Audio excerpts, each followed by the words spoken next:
America की क्रांति पे अभी हम लोगों ने कुछ बातें की थी और आज उसी बात को आगे बढ़ाएंगे कि अमेरिका की क्रांति क्यों हुई और अमेरिका की क्रांति के पीछे कौन से पृष्ठभूमि है। पहले आप ध्यान से इस बात को समझ लेंगे कि क्रांति के लिए आधार कैसे बने।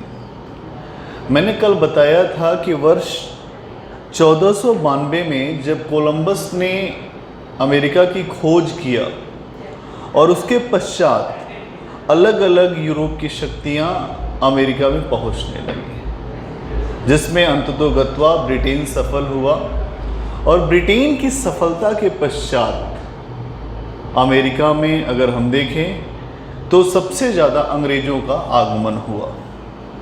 और जो उपनिवेश की अगर हम बात करें तो अमेरिकी उपनिवेश अन्य उपनिवेशों से कैसे अलग थे, इस बात को भी समझना होगा। तो सबसे पहले हम किस तरीके से इसको समझेंगे तो सब यहाँ देखेंगे। सबसे पहले अमेरिकी क्रांति की पृष्ठभूमि, अमेरिकी क्रांति की पृष्ठभूमि, ठीक है, कि अमेरिकी क्रांति की पृष्ठभूमि क्या है। तो पहले स्तर पे अगर हम देखें कि पृष्ठभूमि के लेवल पे अगर हम बात करें तो यहाँ जो लोग थे वो अधिकतर लोग यूरोप के ही थे, यूरोप के थे, और इसमें लगभग 90% लोग ब्रिटेन से थे। 90% लोग ब्रिटेन से थे। अगर हम बात करें तो 90% लोग कहाँ से थे? ब्रिटेन से थे, ठीक है, और 10% लोग अन्य यूरोपीय देशों से थे, यूरोपीय देशों से। अब समझना है कि क्रांति क्यों हुई, संघर्ष क्यों हुआ।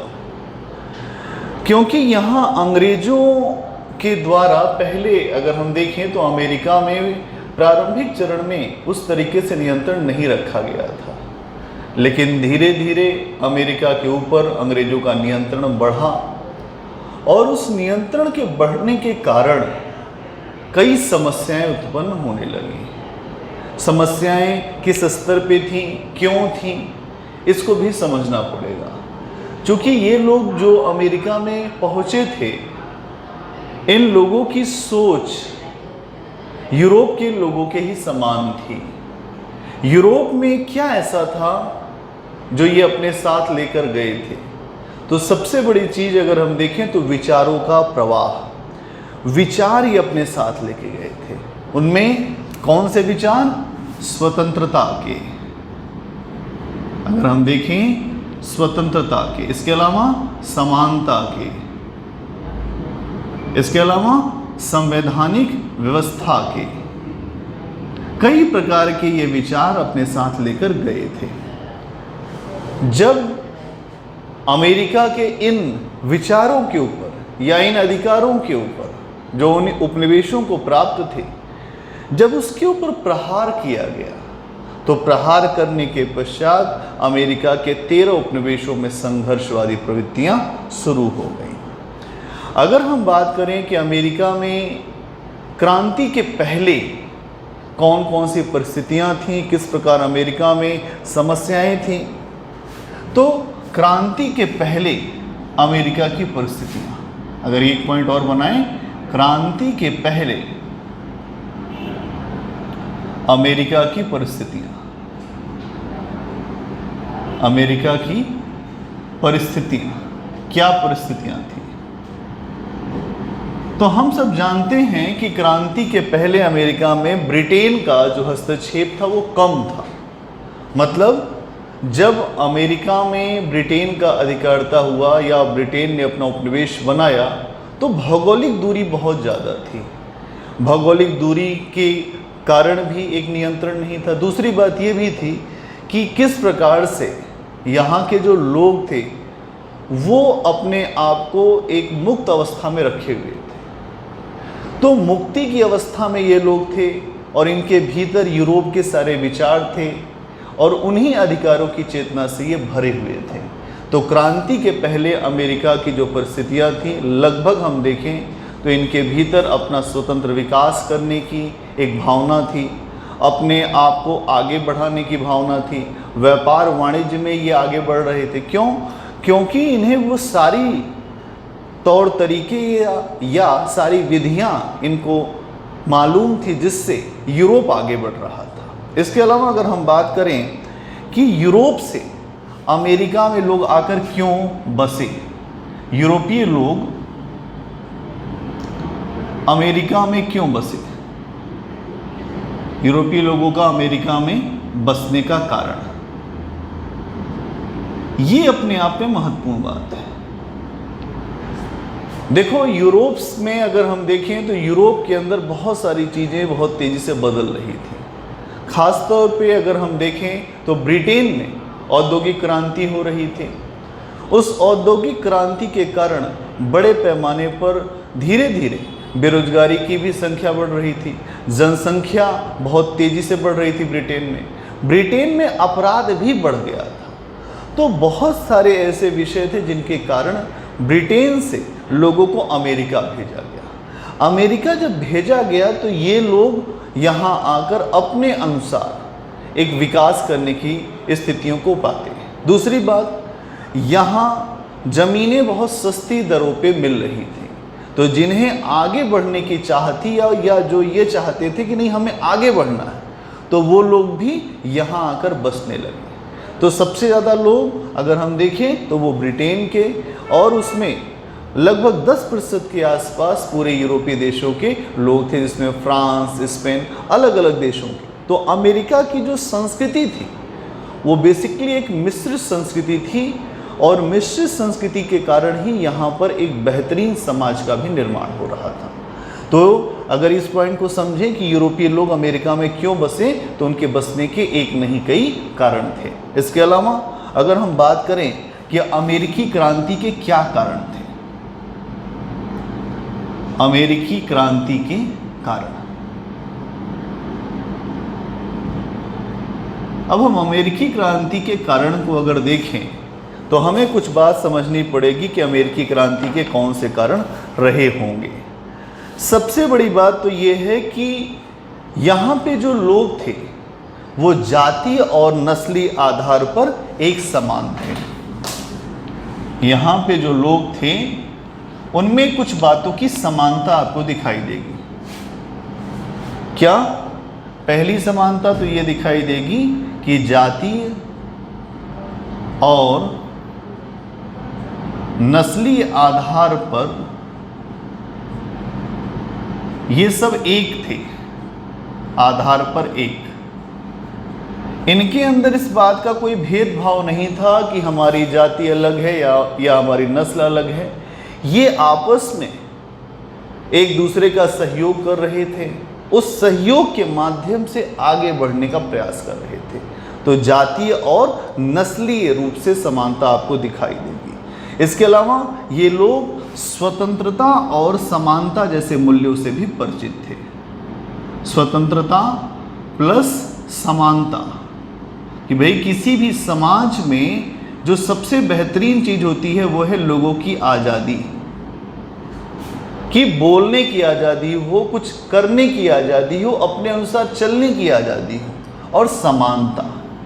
अगर आप फ्रांस की क्रांति को देखेंगे तो बेसिकली फ्रांस की क्रांति में आपको मुख्य पहलू यही दिखाई देगा कि फ्रांस की क्रांति आज़ादी से ज़्यादा समानता के लिए हुई थी। जो 1789 में फ्रांस की क्रांति हुई उसमें समानता ही सबसे बड़ा पहलू था, क्योंकि फ्रांस में समाज 3 स्टेट में बटा हुआ था। पहला अगर हम देखें तो पोप या पादरी, और दूसरे में कुलीन तंत्र, और तीसरे में थी आम जनता। तो यहाँ इस बात को समझना पड़ेगा कि समानता और स्वतंत्रता ये दो मूल्य ऐसे थे जिसने यहाँ के लोगों को ये समझाया कि नहीं, हम लोग एक बराबर हैं और हमारे लिए भी उतने ही अधिकार हैं जितने यूरोप के लोगों के लिए हैं। इसके अलावा आरंभिक समय में जो मैंने आपको बताया कि आरंभ में जब अमेरिकी उपनिवेश स्थापित हुए, इंग्लैंड के द्वारा उस पर अधिकार किया गया, तो आरंभ में अमेरिका के ऊपर या अमेरिकी उपनिवेश के ऊपर सीमित अधिकार रखे गए थे, अर्थात बहुत ज़्यादा हस्तक्षेप इनके अधिकारों में नहीं हो रही थी। ये भी एक बड़ा कारण बना कि सीमित हस्तक्षेप के कारण अगर हम देखें तो यहाँ पर ऐसा क्यों हो रहा था? क्योंकि इंग्लैंड में गौरवपूर्ण जो क्रांति हुई 1688 में, उसके बाद वहाँ राजतंत्र और संसद के बीच लगातार संघर्ष हो रहा था। मतलब इंग्लैंड में अगर हम देखें तो इंग्लैंड यहाँ पे क्यों नहीं अपना नियंत्रण बना पा रहा था? क्योंकि राजतंत्र बनाम संवैधानिक या संसद के मध्य संघर्ष था।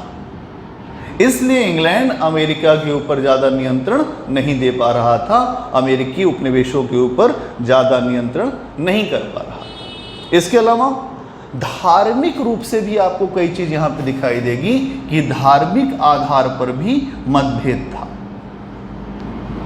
धार्मिक मतभेद मतलब अगर हम देखें, इसके पहले भी हमने आपको समझाया है कि जो देश मुक्ति की बात करेगा कि नहीं, किसी भी प्रकार का बंधन नहीं होना चाहिए, धर्म के आधार पे भी कोई रोक टोक नहीं होनी चाहिए, तो वहाँ पर एक मुक्त धर्म की बात होगी।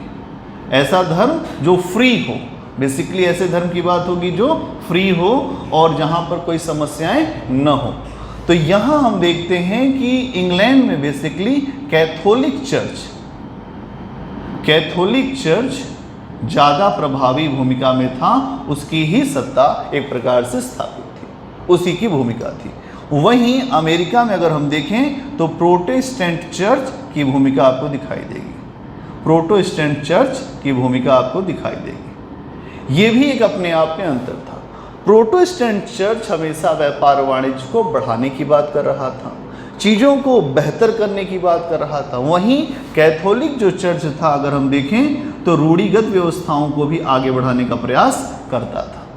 तो अमेरिका और इंग्लैंड में धर्म के आधार पर भी एक मतभेद आपको दिखाई देगा कि कैसे धर्म को लेकर भी यहाँ पर आपस में अलगाव दिखाई देता है।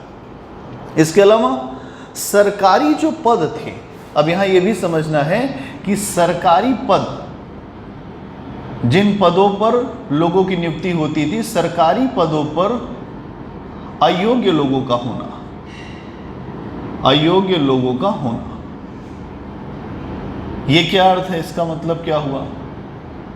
जो सरकारी पद थे उसके ऊपर इंग्लैंड के द्वारा अयोग्य लोगों को भेजा जा रहा था, जिससे अमेरिकी उपनिवेश जो थे 13, वहाँ पर शोषण लगातार बढ़ रहा था और शोषण के बढ़ने के कारण कई समस्याएं उत्पन्न हो रही थी। तो सरकारी पदों पर अयोग्य लोगों के होने के कारण भी अमेरिकी क्रांति में कहीं ना कहीं आपको उभार दिखाई देगा। इसके अलावा अगर हम बात करें दोषपूर्ण शासन व्यवस्था, इसका अर्थ क्या है? अगर हम इसे देखें तो दोषपूर्ण शासन व्यवस्था का मतलब क्या हुआ कि ऐसी व्यवस्था जहां लोगों को ये लग रहा है कि यहां हमारी कोई बात हो नहीं पा रही है। दोषपूर्ण शासन व्यवस्था, दोषपूर्ण शासन व्यवस्था से अर्थ क्या होगा? दोषपूर्ण शासन व्यवस्था अगर हम इसे देखें, ये क्या है? इस व्यवस्था का मतलब ये है कि जब अमेरिका के जो उपनिवेश हैं, अमेरिकी उपनिवेश में अगर हम देखें तो वहाँ पर जो विधायिका भी वहाँ पर बनाई गई थी। ये विधायिका के पास अधिकार थे अलग अलग विषयों पर, जैसे स्थानीय विषय या टैक्स या कोई अन्य विषय, इन पे वो कानून बना सकते थे। मतलब अमेरिकी उपनिवेश जो 13 थे उन्हें अधिकारता थी, उनके पास अपनी विधायिका भी थी कि वो अलग अलग विषयों पर कानून बना सकते हैं। लेकिन समस्या क्या थी? समस्या थी गवर्नर। गवर्नर जो है अगर आप देखें तो गवर्नर लगातार इनकी बात को, विधायिका की बात को मान भी सकता था, बात को मान सकता था या मना भी कर सकता था। मतलब दोनों काम इसके पास थे। अगर उसने बात मान लिया तो चलिए ठीक है, अगर उसने मना कर दिया तो ये पूरा सिस्टम, ये सारी व्यवस्था जहाँ पे लोग चुन के आ रहे हैं, उन लोगों की कोई बात नहीं मानी जाएगी। ये अपने आप में बड़ी समस्या थी कि दोषपूर्ण शासन व्यवस्था केवल कहने को, यहाँ पर जो अमेरिकी, यहाँ पर कहने को अमेरिका में अगर हम देखें तो विधायिका का निर्माण किया गया, लेकिन शासन का वास्तविक अधिकार अगर हम देखते हैं तो गवर्नर के पास रहा। ये अपने आप में आपको समझना होगा। इसके अलावा बौद्धिक विचारकों की भूमिका। बौद्धिक विचारक, किसी भी देश में जब भी कोई क्रांति होती है दोस्तों, तो उसमें बौद्धिक विचारकों की बड़ी भूमिका होती है। बौद्धिक विचारक, बौद्धिकता या बौद्धिकता का बढ़ना या विचारकों का योगदान। अगर हम इस पॉइंट को देखें तो ये क्या है? अगर हम विचारकों के योगदान की बात करें तो अमेरिका में समय Benjamin Franklin, Thomas Jefferson, Wilson, कई ऐसे विद्वान हुए जिन्होंने ये कहा कि हमें अपने देश के प्रति प्रेम रखना चाहिए, अर्थात अमेरिका के प्रति एक भक्ति की भावना, अमेरिका के लिए जुड़ाव की भावना, अमेरिका को लेकर एक सेंटिमेंट बनाने का काम इन विचारकों ने किया। और ये कहा कि इंग्लैंड का जो शासन है वो औचित्यपूर्ण नहीं है यहाँ पे। इसके अलावा अगर हम देखें तो इन्होंने ये भी कहा कि राजा, जिस इंग्लैंड के राजा के अंतर्गत हमें रखा गया है, उस राजा के दैवीय अधिकारों पर भी हमें कोई विश्वास नहीं है।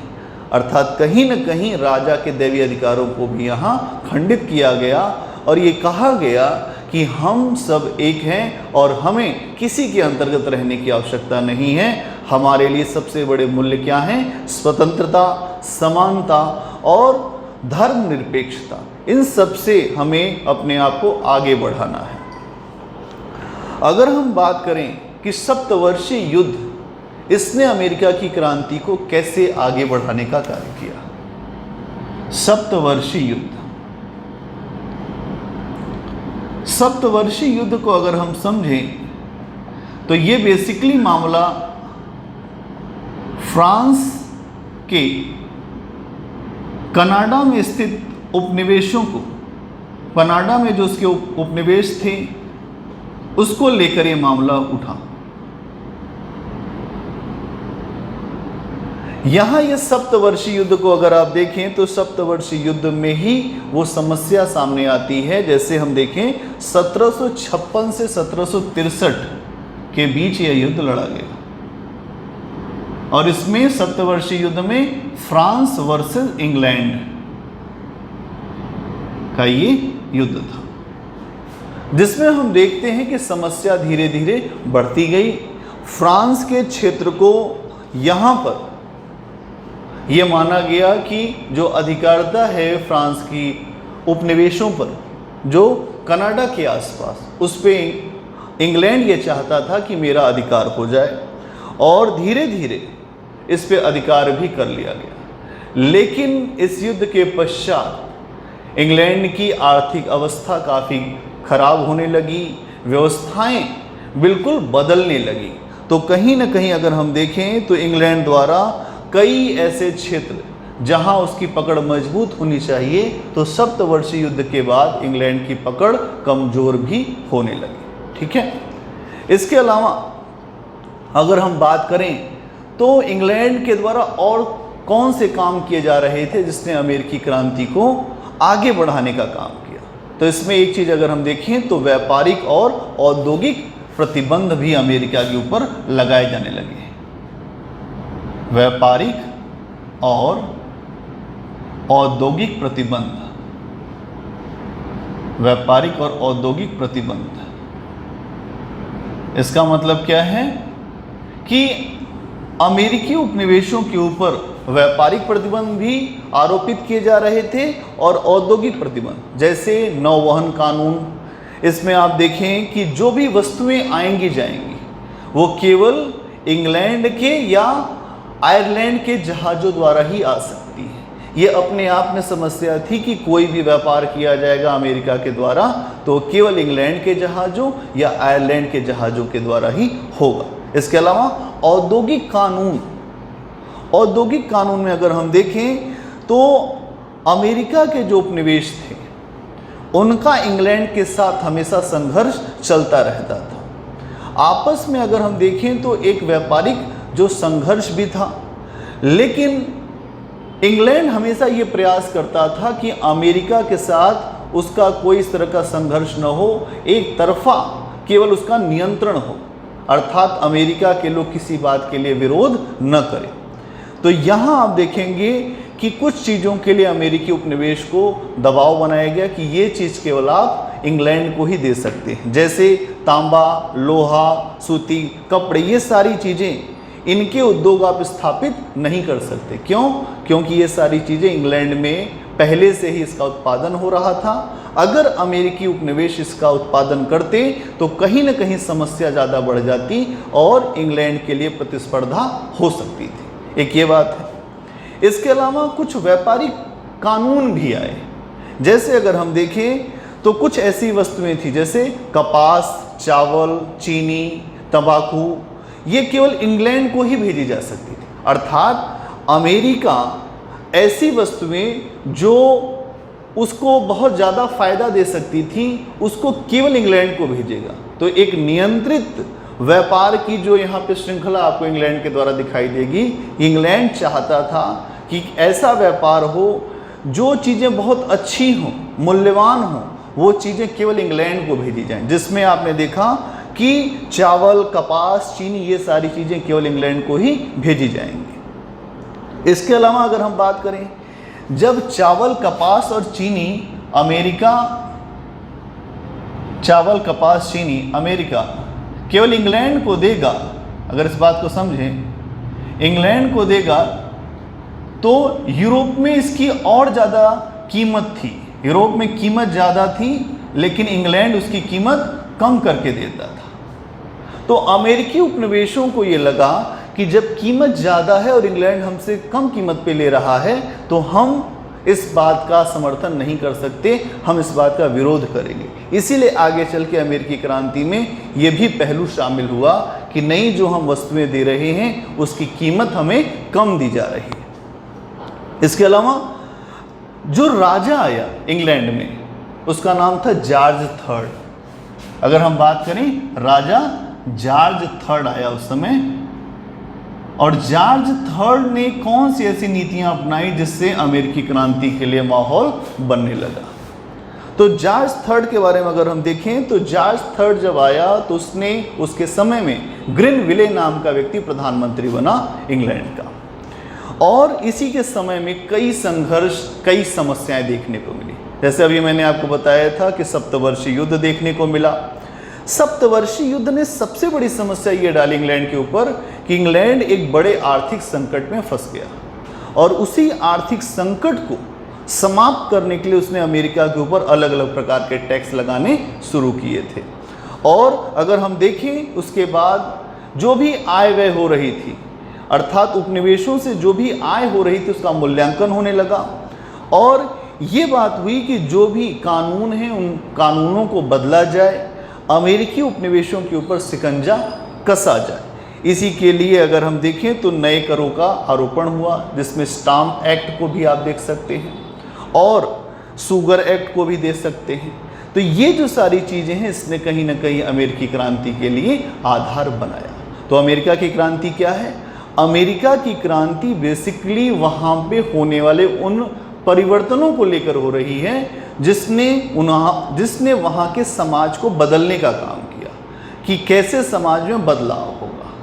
तो उम्मीद करता हूँ कि आज आपको अमेरिकी क्रांति के कारणों पर एक बेहतर समझ बनी होगी कि अमेरिका की क्रांति के कौन से कारण हैं।